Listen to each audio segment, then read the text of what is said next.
Hi, welcome. We are here for Artist to Artist with David LeCheminant, a sculptor from Salt Lake City, and he is really excited to show us his work and talk to us about his career. And Artist to Artist is a program for high school students and teachers where we connect them with professional artists, and it's paid for through POPs, professional outreach programs in the schools, and through Reimagine Teaching. So David, we just want to start out by asking you, why did you choose to be an artist and where did your interest in art begin? Well, first of all, thank you so much for having me. And I wish I could be present with all these high school students. I would love that more than anything, but we are in the middle of a global pandemic. So this is the second best thing. So why did I choose to be an artist? I'm going to tell you that my path to becoming an artist was a little bit circuitous. This is my third career, you could say, but really my second career. I started out in corporate marketing and brand management. And the thing is, I always wanted to be an artist, but I was raised kind of on the poor side, and money and those things were important to me, or I thought they were. So I started down this path, even though I had a very deep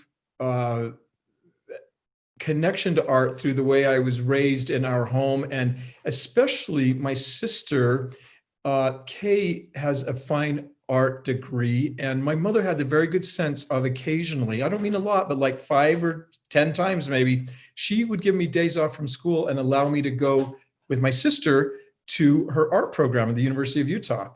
And then, Kay was always like commandeering the garage and making stuff there. So I think those two things really stuck with me. And after a decade in corporate marketing and brand management, maybe a little bit more, and then a little time in arts management thereafter, I just, I had a sabbatical and I thought I'm just going to give everything I have for a year. And you know what? It worked. And I never looked back. So does that answer your question? Yeah, I love that. I love the family connection that you were inspired in part by your sister and going to study with her, and I think that's great. What about now? What inspires you, and where do you get your inspiration from for the works that you create? And maybe to describe your work a little bit for the students, what kind of stuff do you make? Sure. I'll first by I'll those are two great questions, and I'll do them in order. So I have been saying this I've been a full-time artist for 2 decades. In fact, let me do my age here. Yes, almost 2 decades this year. And so I started when I was 14, in other words. Okay, I'm kidding. So let me tell you that I have been evangelizing what I'm about to say for my entire art career, including when I ran a nonprofit in San Francisco that was an art education center. And that is, the whole world is there for you to look at and to be inspired by. It's amazing. And I want to tell you this little story. I had this guy that came into this glassblowing studio, which I ran. It was an education center for art glass. And he was just this like, I think a hedge fund manager, and he just was desperate to be creative. And he booked an appointment with me and he said, how do you come up with all your ideas? And I said, will you trust me if I tell you? And he said, yes. And I said, will you do 2 assignments if I tell you? He said, yes. And I said, go to Japantown on your way home. I knew where he lived. I said, stop by Japantown and walk around for 2 hours. Here are the places I want you to see. And one of them was a grocery store. And I said, walk down the meat aisle. And he just looked at me like I'd flown in from Mars. He was just like, and he literally said, I don't get it. And I said, go and do your assignment and then come back and talk to me. Well, here's the deal. I just been in Japantown a week earlier. And I remember I was shopping actually with my friend. We were going to make an Asian meal.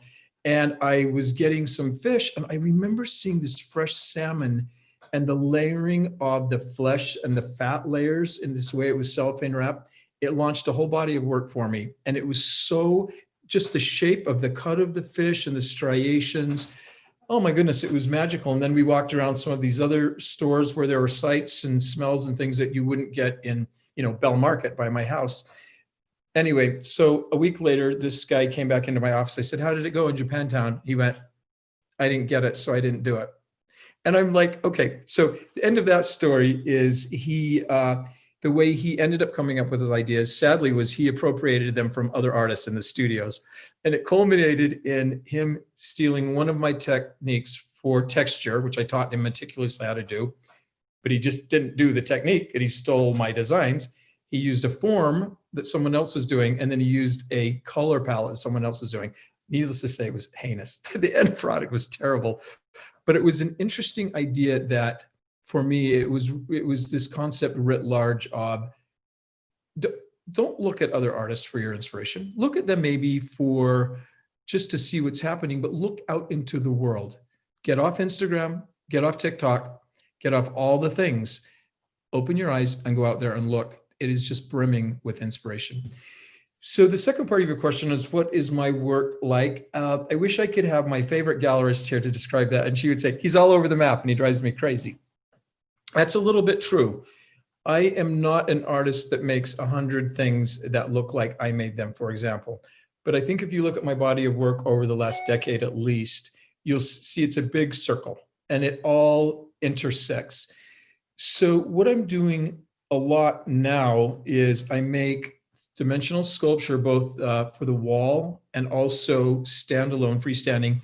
And I've been using various techniques of assemblage. And by that, I don't mean found objects, etc. I mean, I'm actually creating textures and depth with wood cladding, so to speak. And I mean, the world is your oyster. There's a million things you can do to add visual interest.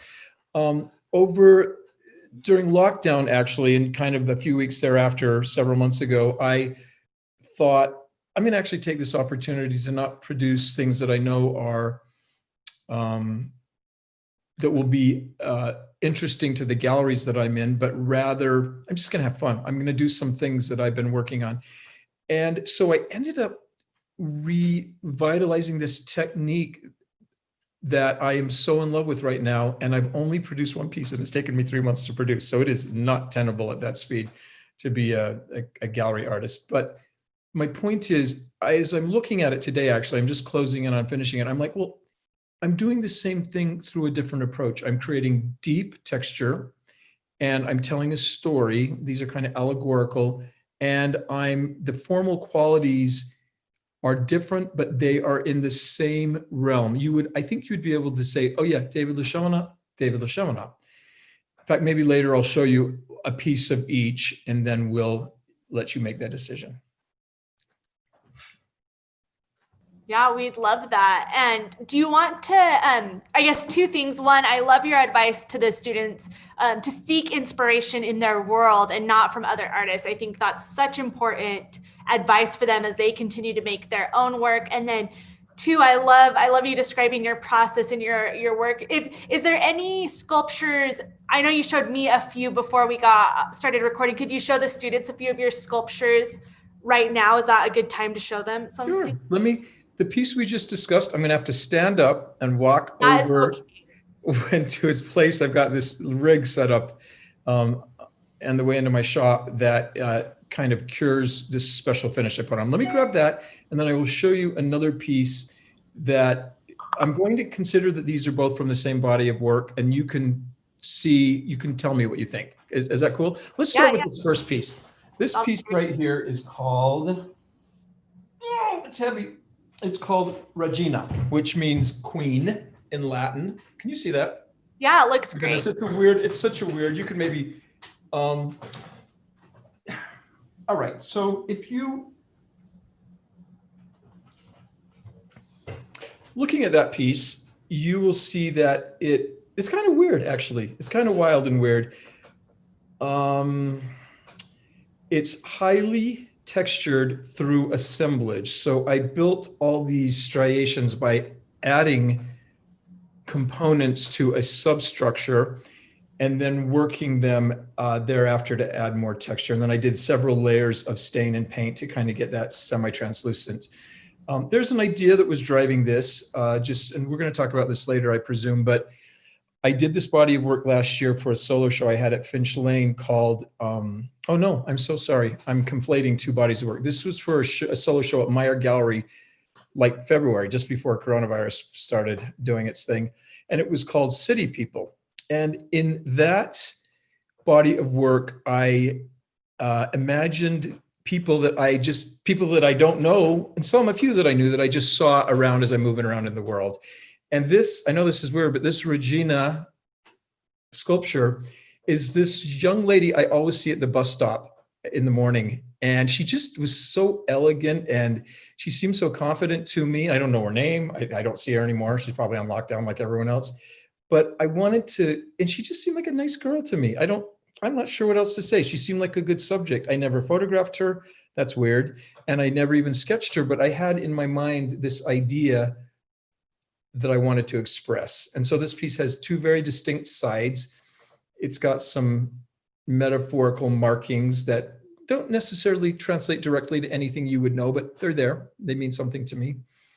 So do you want me to get the other piece and we'll just see how it works? Yeah, definitely. Okay, hold on, because I got to walk across the shop.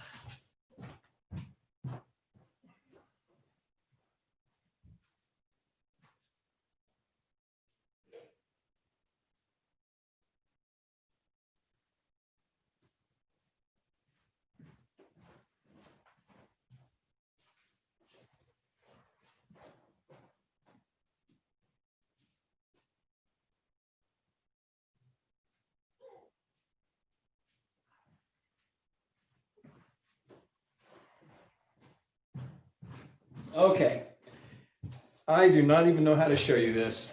So can you get it? Is it in the frame? Yeah, it's in the frame. It looks great. Oh my goodness, it's heavy, it's big, it's still wet. I'm gonna pull up and show you palette.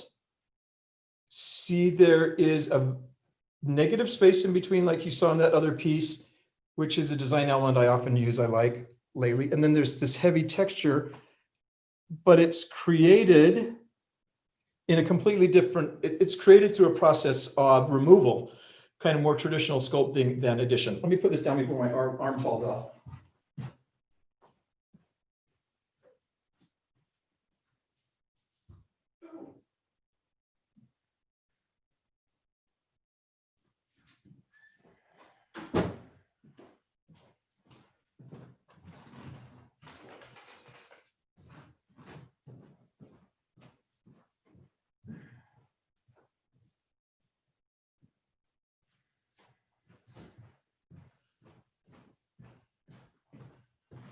And just to show you, here's another thing that I made during the same time I was making that very textured piece. I wanted to, I mean, there are ideas that are driving this, but I also wanted to try, I wanted to see how a piece would look devoid of kind of additional details. I really love this piece.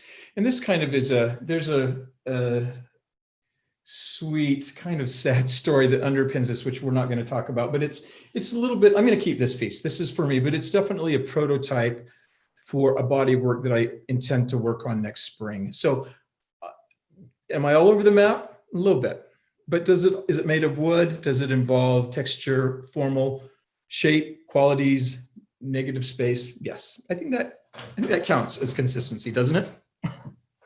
Yeah, I think it definitely counts as consistency. And I guess as you're thinking about talking to high school students, as you think about your own style and these different ways that you create, but that there's this consistent thread, do you have any advice for them as they're creating and creating kind of maybe a personal style or a personal even brand of artwork? How do they make sure that they're not getting too stuck in one style, but also that there's that continuity? Oh, text me anytime. I'll unstick you, meaning I'll tell you to just try the next thing. No, I can address that. I think especially in high school and maybe of course into college, well, certainly into college as well, if you choose to take art classes or pursue a BFA or MFA, you will be prodded by your instructors to try all kinds of things. You'll do dimensional work, you'll work in different materials, clay, wood, metal, probably, especially in college. But in high school, let's say that you have a more limited art program, which is kind of the case in high schools. Still, you're going to find out that you're good at something.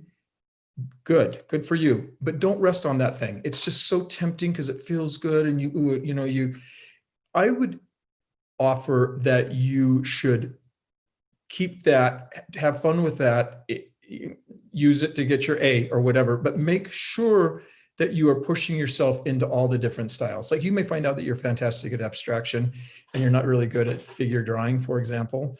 I would say absolutely learn to figure draw or vice versa, and learn to ideate, to create lots of different ideas right now.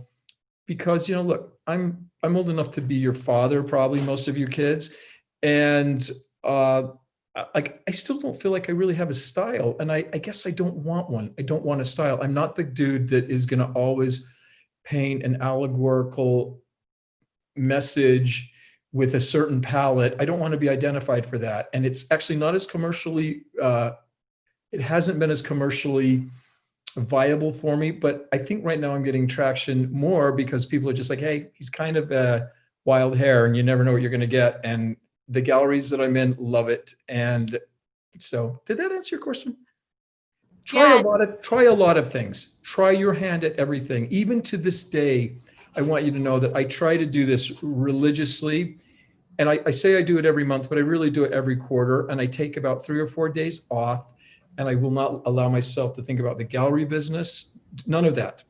I just experiment. I do weird things. I burn stuff. I cut it. I texture it. I hit it with an axe. I pour chemicals on it. I layer different things and grind them away. I try all kinds of things. And sometimes, like I even did this body of work, I did 3 or 4 little pieces that were more figurative. That is completely out of my wheelhouse. And they are weird, but they're kind of wonderful. And I put them up on a little shelf in my shop, and I'm just going to let them cook. They may never address me again, and I may never address them, or maybe something will come out of it. Do that. Continue to experiment. That's why you're an artist.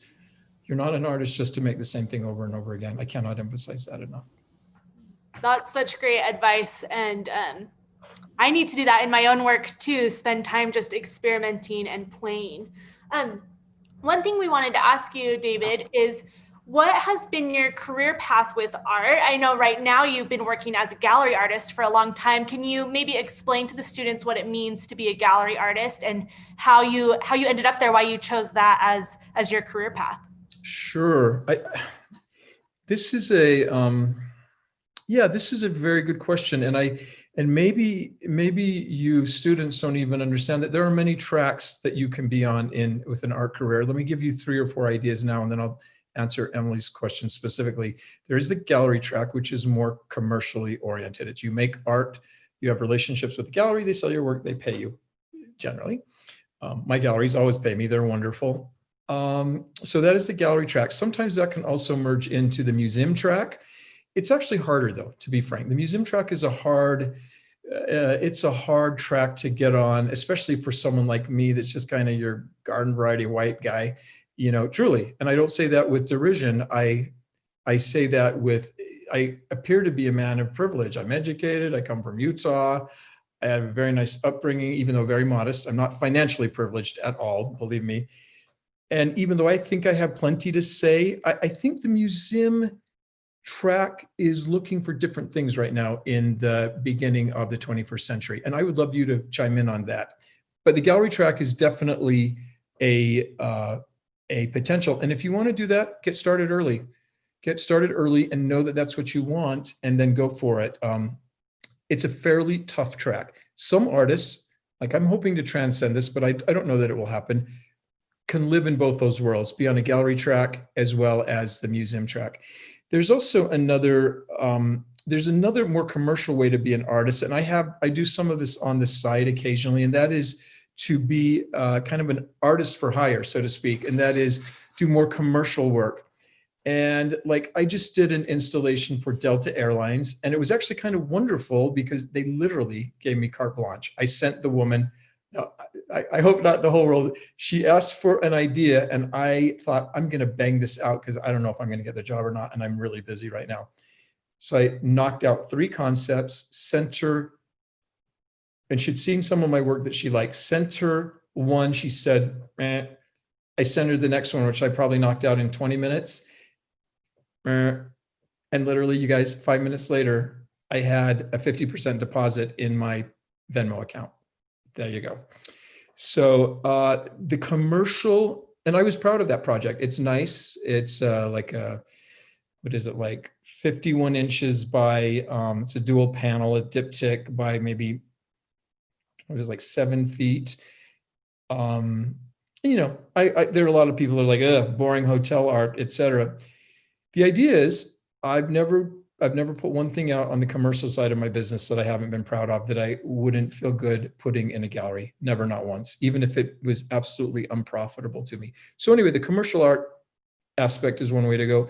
And then there's also arts administration. And you know better about that than I do, but I was an arts administrator for a couple of years of this nonprofit art education center in San Francisco. And I loved it, but it was very hard to make my own work during that time.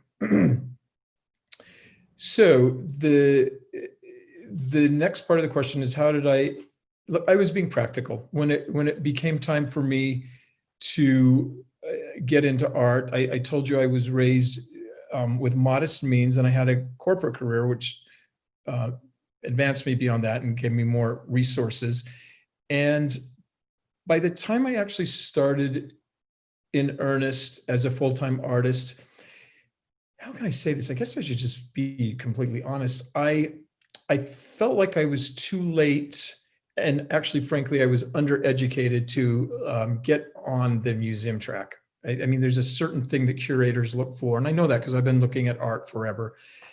And but I really wanted to do art, and I wasn't able to retire. I didn't make $1 million on stock, and then able to, so I figured I had to make an income on my art, and the gallery track seemed the best chance for me to make it. And fits and starts, but all in all, it's been okay for me.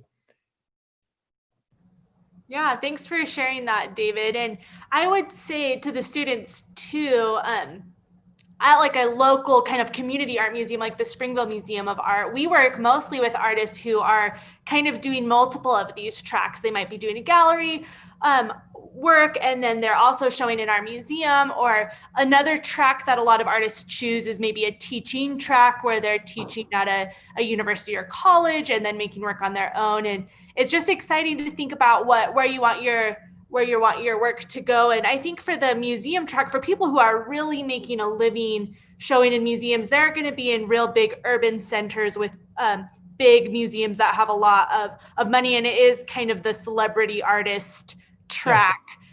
So I think that's great advice, and I like the practicality of your answer to David of how you decided what to do.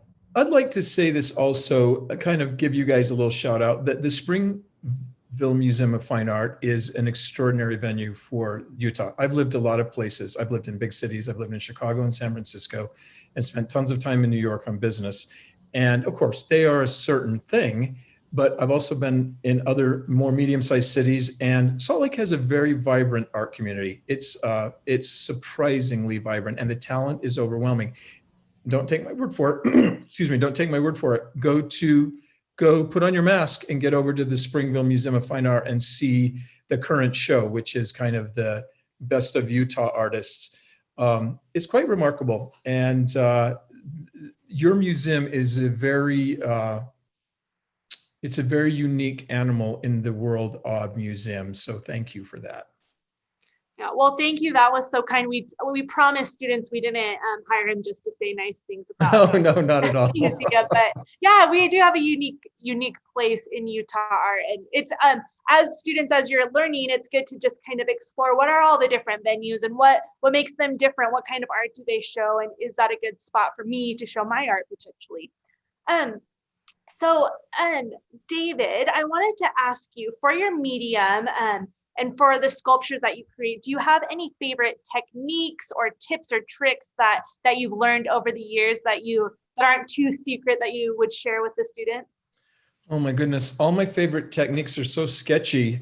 They're very look, I want to say this. I am not a woodworker. I don't come into making wood sculpture through cabinet making, or even, I have a little bit of light framing and general construction in my background. But so this is not my favorite technique, but I was showing this technique to a friend on my table saw, my very good friend, and I'll tell you how this story ends kind of sadly yesterday. But he's like, oh my goodness. He said, that is so nerve-wracking, but it's so beautiful. What happens? I'm like, oh. Anyway, I talked to that friend today. He cut this part of his finger off over the weekend, and he is my most skilled by a long shot. He is a professional woodworker, and so that kind of thing happens. Oh But no. actually, I just learned that this morning, and I'm like, oh, I got to work on my sketchy techniques. So maybe students don't try this at home Yeah, without a that's why I didn't tell you what it was. I don't want anyone doing sketchy techniques with your tools. But I do want to tell you, to answer your question, are there any specific techniques? And the answer is yes, there is. And it is, if I am not a good artist, or if I don't have anything to say, I do have kind of a fearless approach to my material.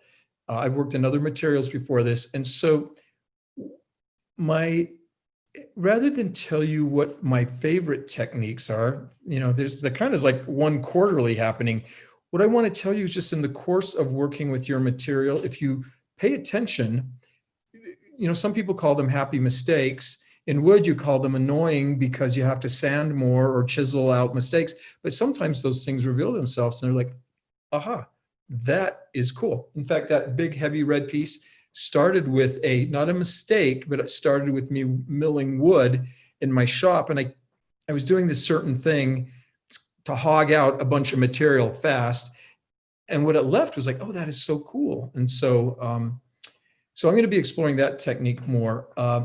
I'll tell you another thing that I really like to do, though, in my studio is, and this is quite a confession, I am now getting into palette more than I ever have. And I'm a little, just to be honest, and I think, when we talk maybe more about my artistic influences, like I started in wood saying, hey, I would make everything in natural or black, period. I think it's a beautiful look, Louise Nevelson. But, I started dabbling, putting a little color in here and there, and I am fully on board right now with color. I'm trying not to go too clown car. I'm trying not to go off the rails, but simple answer to your question is, I want to be more fearless with palette and texture without being too much, not going too far. You can't throw everything at one piece. And on the other hand, like I just showed you that very simple smooth piece, I'm very enamored of. I used a very simple technique to enhance the grain on that, and I'm loving it. I can't wait to bring that up in scale 3 or 4 times and see what happens. Yeah, I like that answer. And it's fun to think that at one point you were not using color. It was not an important part of your artwork, and that changes. So letting yourself evolve and your taste and your style and techniques evolve over time too. Well, I think the first piece that I had accepted to the Springville Salon was I'm not going to say it was a Louise Nevelson ripoff, but it was certainly inspired by her. And I kept that piece. I love that piece. And it was black burnished wood. And I'd made like maybe 15 or 20 of those. I did a thing for Sundance, an installation that they still use actually. And then one of my very good friends who I trust said, it's time to move on from Louise. And I thought it was a good advice. It was time. I mean, it's like kind of, there was one Louise Nevelson. And even though my work was unique to hers, she kind of owned the black thing. And so I did move on. And that's when I started working with color. And I went in tiptoeing, but now I'm kind of full speed ahead. Yeah, and it looks great. And I think that's another good lesson too, is to surround yourself but with helpful critics who can help you see sometimes maybe things in your work and tell you those helpful bits of advice or feedback when you need them. David, another question we wanted to ask is, what is your favorite piece of artwork that you've ever created and why?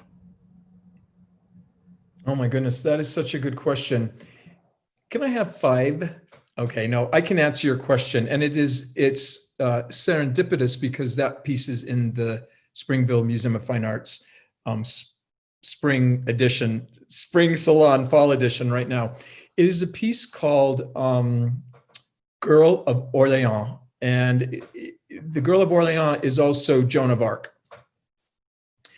And Joan of Arc, you probably know this from your history classes, was this very fierce, I think is a good word. She was a very young woman. Like her political and her religious fervor happened from, they think, her mid-teens, and then she was actually burned at the stake in her early 20s.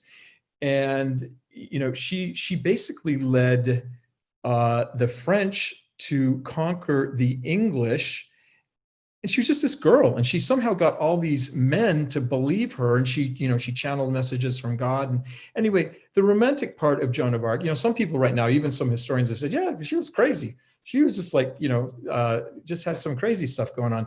But the more flattering and romantic part of Joan of Arc is that she was an exceptionally powerful and strong woman. I love that metaphor. I come from an all-girl family. I'm the only male in my family, so I am all about woman empowerment. That said, Girl of Orleans is a homage to one of my best friends. Excuse me, I'm not cracking up. I'm just losing my voice from talking. One of my friends, Lisa, who sadly and very unexpectedly died, just like literally was preparing for a marathon running one morning and died, had a heart event, and she had just turned 42. She was successful in all the right ways.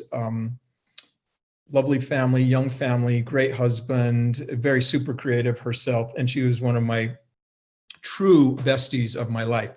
And it was actually a very, maybe to this day, I still don't have my mind around it. And it's been a long time. Anyway, I've always wanted to make a piece to commemorate Lisa. And I always jokingly, when I first met her, I don't want to go into this story here, but I had this, we parked together on our first day. We worked in an ad agency together, and I saw her both pick a fight and almost pummel this dude that had parked in her spot. And she was not even 21 yet. She was 20 years old and kind of fancy. I thought she was 30, and she was just, and I was so scared because I thought, I'm going to have to fight these guys. I'm going to get my butt kicked. It's terrible. Oh, wrong. No, she let him have it. And I always remembered that story. She mellowed a little, she mellowed a little bit. I just thought, why is she so fierce? And then as I got to know her and understand her backstory, it all became clear to me. I mean, she'd had quite a life, quite a life already in those short 20 years. Anyway, she was such a great gal. And I created that piece as a kind of remembrance and an homage to her. And I did that for a show I had at Finch Lane Gallery, and it is now in the Springville Museum. And I think that's actually for both sentimental reasons and also formal reasons. The piece is very, I think it tells a story. If you know the story of Joan of Arc, and if you know the story of my friend Lisa, there's a lot of pointy, sharp bits, but it resolves itself into a more streamlined, vertical, kind of smoother texture. Yeah, that's my favorite piece. I love that. And we're so lucky to have it on display at the museum right now. It's a very, very powerful piece. Thank you. Thank you for sharing. One question that one of our high school students has asked us to ask the professional artists in the series is, how did you learn to have confidence in your artwork and stop comparing yourself to other artists? And that's a great question. Thank you. And I think it's I don't want to ramble on too much about this. I think it's like any other skill that you build. It's, including being an artist or learning a spreadsheet program or just whatever. I think it's a skill that is acquired through practice and through continual vigilance.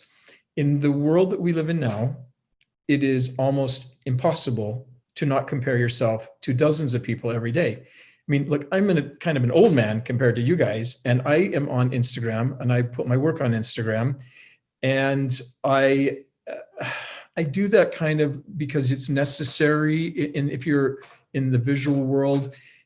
But I've had to.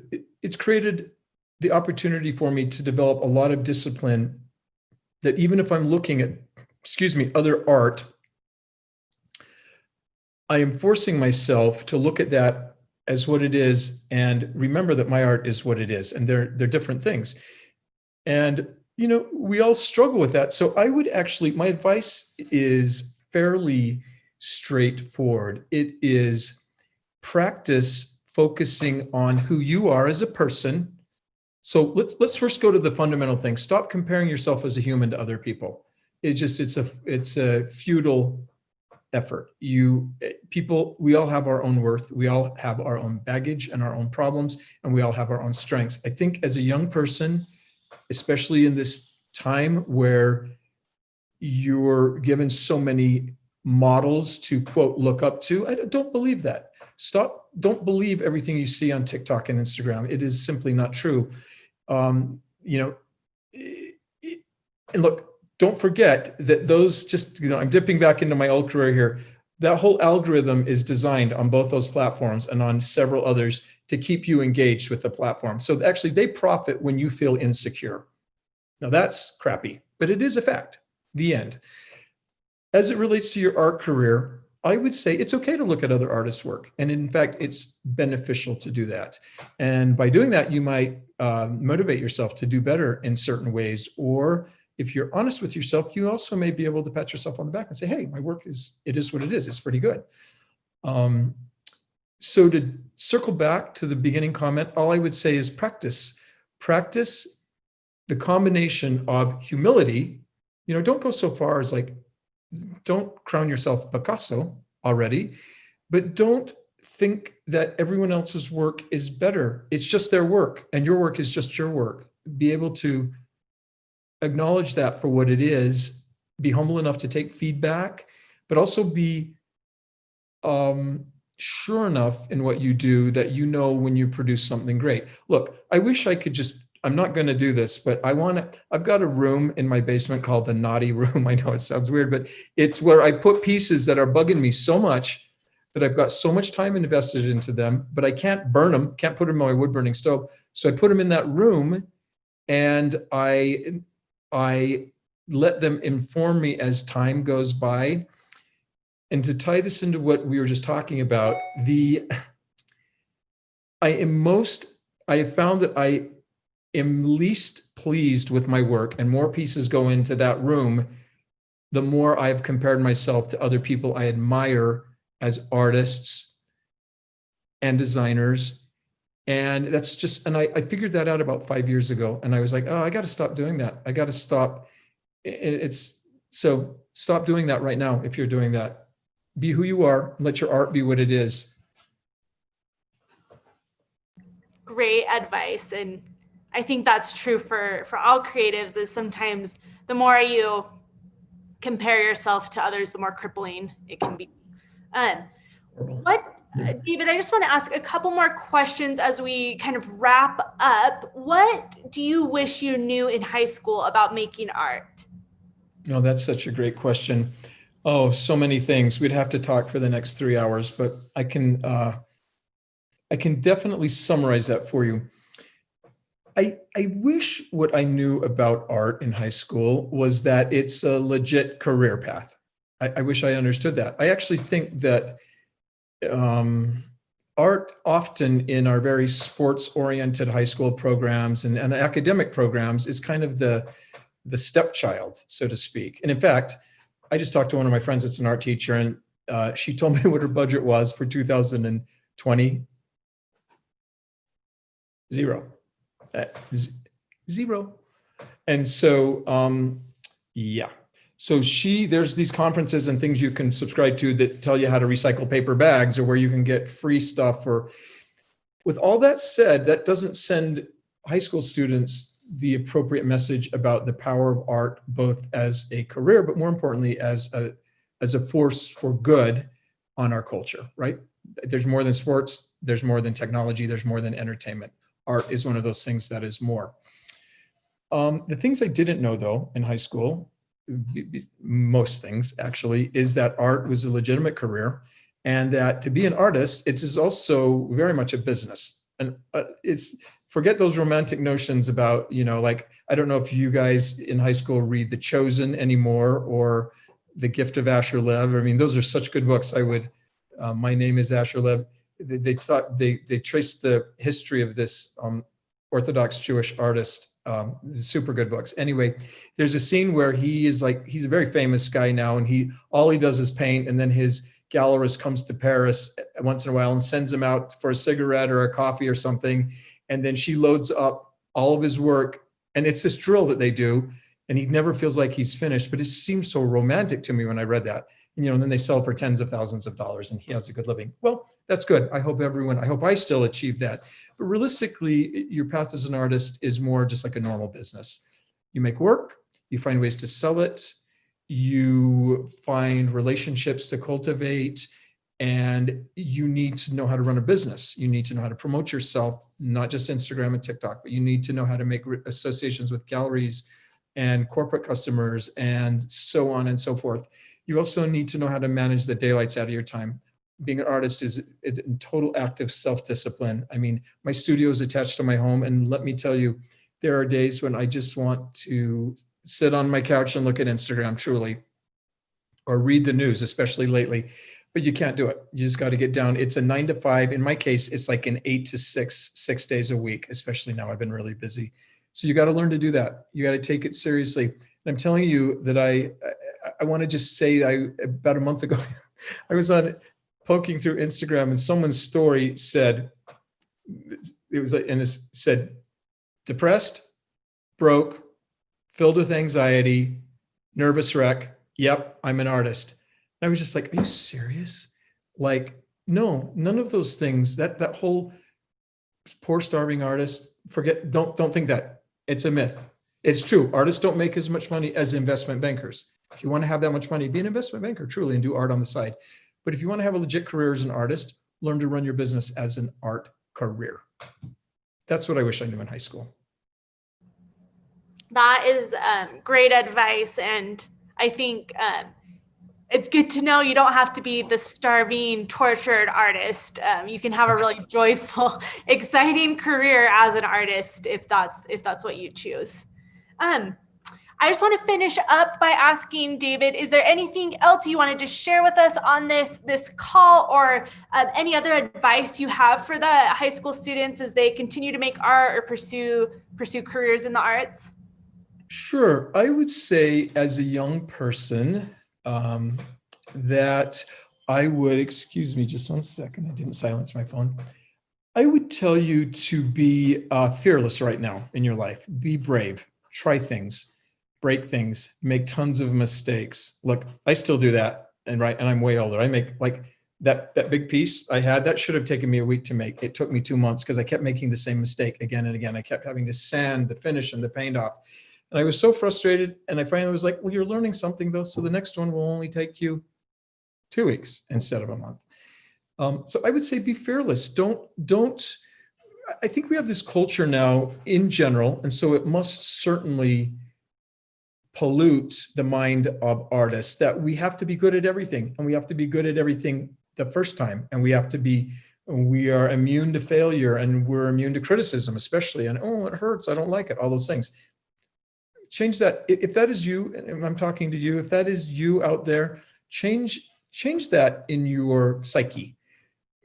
Create an environment in your brain that is open to experimentation and trial, and that is the most fertile ground for an artist to be in. Also, create a culture in your brain where you take note of your failures, both creatively and otherwise, and they inform you as you move through life. Above all, I guess I want to say, your art is an extension of who you are, but it is not who you are. You're bigger than just your art. And I know a lot of artists may disagree with this, but I'm a more practical artist this way. So I guess I would say, don't be afraid of becoming a well-rounded person, where your career as an artist, let's say, is one aspect of your life. And then your art that you make in that aspect of your life is an extension of that. You still have all kinds of other things going on. You have all kinds of activities and interests. I have a myriad of interests beyond making art. So I would advise that. I would say, keep a fresh imagination and make sure that as you try and try and try, it's really not failure. It's just learning. And I think that is, it sounds like such an old man thing to say, but man, I just learned it as an old man. I've been learning it, for 45 years or so, and I keep learning it, but I now relish it. I'm like, okay, I learned something. I failed. Sometimes I don't love it, but I always learn from it. So. Yeah, that is such great advice. And we just want to thank you so much for taking the time to talk with us and to the high school students and be part of this program. We'll link your website and things in the YouTube comments so people can find you if they need to. And thanks so much, David. Thank you very much, Emily, and good luck to everyone out there.